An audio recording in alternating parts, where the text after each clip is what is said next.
Hello ဒီနေ့မှာတော့ခုမှစမဲ့သူတွေတော့ပေါ့နော်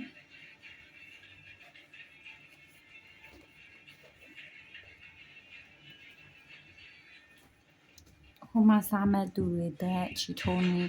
တိုင်းယူနေလေးပြုတ်ပြပေးပါမယ်အညီဥဆုံးပါတော့ကိုကကြိုးကလေးကိုဒီလိုကင်ပြီးမှာပေါ့နော်ဒီလိုလေးပေါ့နော်ဒီလိုလေးကိုမှဒီလိုပေါ့နော်လက်ကိုဒီလိုထားပါမယ်ပြီးတော့ဒီလိုပြန်ရစ်ပါမယ်ဒီလိုပြန်ရစ်ပါမယ်နော်ဒီလိုလေးထားပြီးမှဒီလိုလေးရစ်ပြီးမှ magic ring ယူမယ်ဆိုရင်တခါလေးနဲ့ပေါ့နော်ဒီလိုလေးကင်လို့ရပါတယ်ရှင်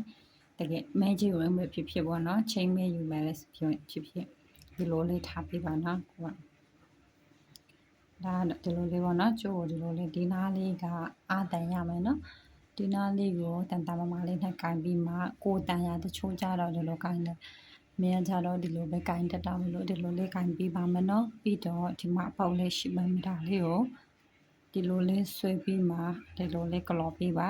ဟို magic ring လုံးမယ်ဆိုရင်တော့တစ်ခါလေးနဲ့ဆွဲကြမလို့ပေါ့နော်ဥပမာဒါလေးဆိုရင် chain 1ယူပါမယ်အပြီးရင်ဒီပေါက်ထဲမှာကိုမှဒီလိုလေးပေါ့နော်အဒါက SC လို့ခေါ်ပါတယ်ဒီနဲ့တိုင်တိုးလို့ခေါ်ပါတယ်နော်3 4ပြီးတော့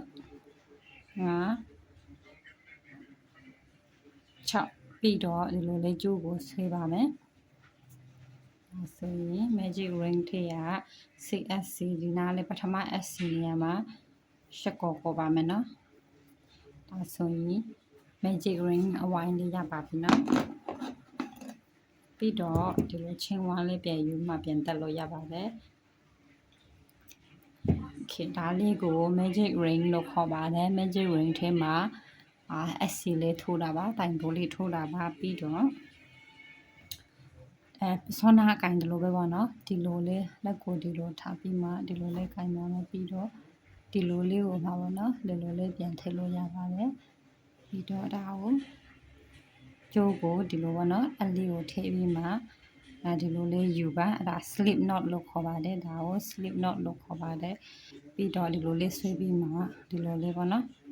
ဒီလိုလေးယူပါအဲ့ဒါကို chain လို့ခေါ်ပါတယ် chain 1ဒါ2ပြီးတော့3ဒီနားလေးကိုပေါ့နော်ခြောင်ခြောင်လေးကင်ပေးပါနော်မဟုတ်ရင်တော့ဒီနားကိုဆွဲစီးတဲ့ခါမှာဒီလိုပြန်ဆွဲထုတ်တဲ့ချိန်မှာနည်းနည်းလေးခက်ပါမယ်ဒါကြောင့်ဒီနားလေးကို short သေးလေးလုပ်လို့ရအောင်လေးကင်ပေးပါပြင်3ပြင်4ပြင်5ဒါလေးက chain လို့ခေါ်ပါတယ်ပြီးတော့ chain ကိုမှာပေါ့နော်ဟိုတိုင်ရှည်ထိုးမယ်ဆိုရင်ဒီလိုမျိုးပေါ့နော်ဒါလေးကိုဒီလိုထုံးတဲ့ဟာလေးကိုတိုင်ရှည်လို့ခေါ်ပါတယ်နော်